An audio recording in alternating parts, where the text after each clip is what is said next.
I'm liking the direction of these guys right here. Yep. So, Doitsu Shiro Utsuri, right? Doitsu Shiro Utsuri. When you first pulled it in, I was thinking Kumonru for a second. Kumonru? Yeah, absolutely. Yeah. So educate us, tell us, because that was the first thing I thought.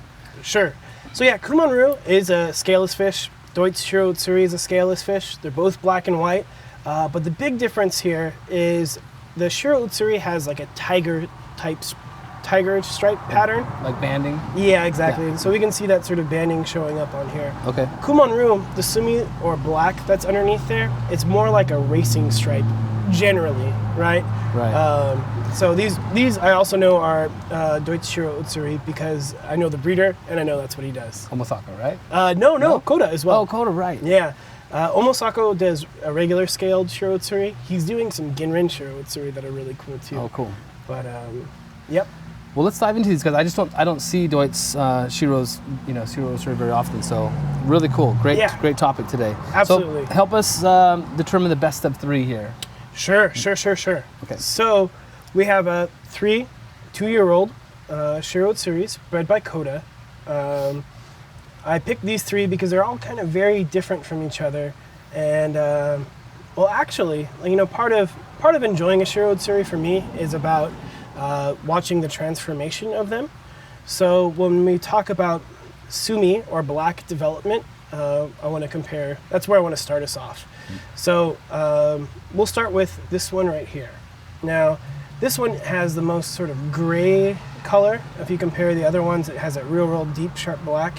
And here you see a lot more undefined or undeveloped sumi or undeveloped black.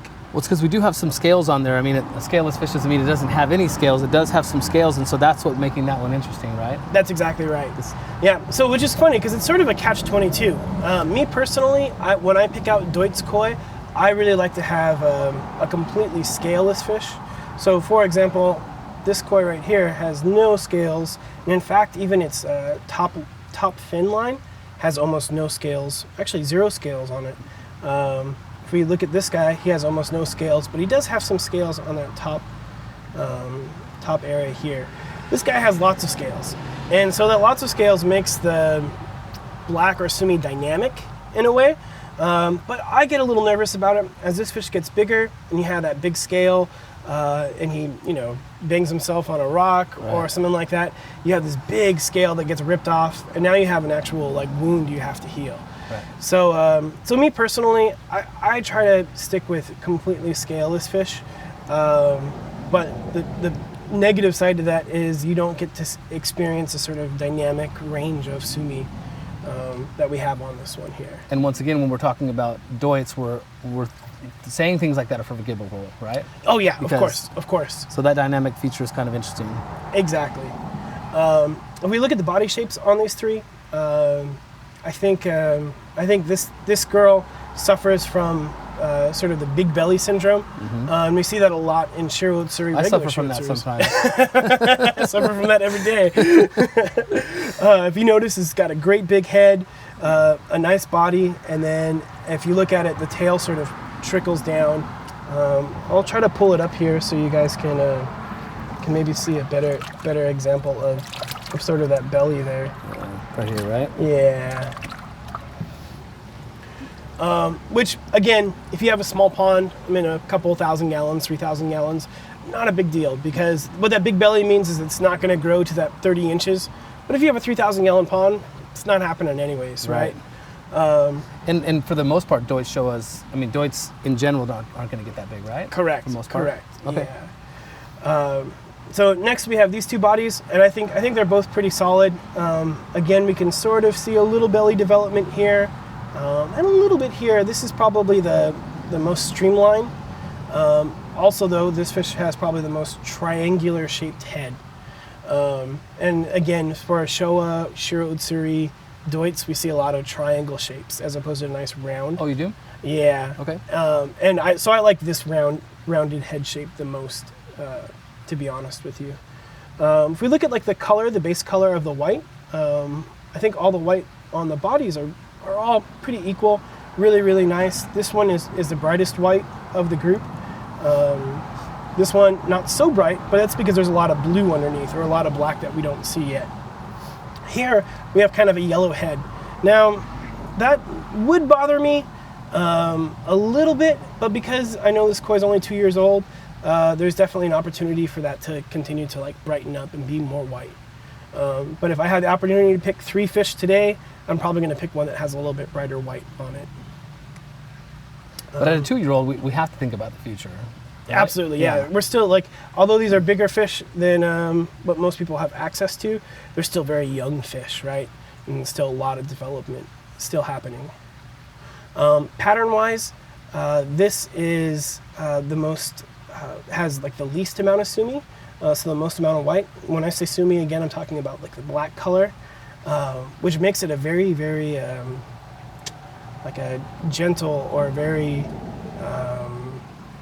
feminine type quality in the fish, which I really like. But it's still gonna get more black. I don't know if you can even pick it up on the video, but here we have very, very like light color blue here, here, here, and here.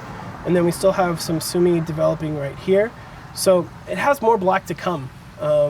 It's really hard to see, and we don't know when it's gonna come out, but it will come out. This one is probably the most interesting pattern because of those scales, we can kind of see what's going on. But we have this very like rudimentary like checkerboard. So we have boom, boom, boom. A nice traditional Shiro Utsuri pattern. So there'd be a big old fat band across there. Exactly. And our third koi, this one right here, is probably the most finished of the group. So its sumi is already up, it's bright, it's shiny. If I pull it out here a little bit, you can see how bright and shiny that sumi is. And the pattern's very unique and interesting. So this is kind of your koi that's ready to go today. She's beautiful, and we're just waiting for the for that yellow to brighten up. So something I'm actually going to check out right now, because it's sort of summertime, and this is a 2-year-old koi. I'm actually just lightly touching the gill plates, and that'll kind of tell me if it's a male or a female. Shut up. Yep. And so I'm feeling for like stubble, actually. I got some of that. Yeah, you do. So, and the reason I was just checking is because of that yellow head. Typically males will have a yellow head as they grow older, and a female is able to get sort of that more bright white. So I don't really feel much there, but I feel it does feel a little bit more stubbly actually than the other two. So part of me thinks that this might be a male fish, and then that's part of that yellow, and also why the sumi's already up, defined, and faster. They finish quicker. Exactly. So should we go over what's 1, 2, and 3 for our picks? Yeah, this was our first one we talked about, right? Yep. Number 2 is heavy white. Yep. Is that right? Yep. And number 3 is the guy with the stubble. Exactly. All right. Well, let's let the viewers take a chance to fill out in the comments which one they like the best, they think the best of the 3 is, and then we'll jump back in and you can tell us which is the best fish. Sounds good.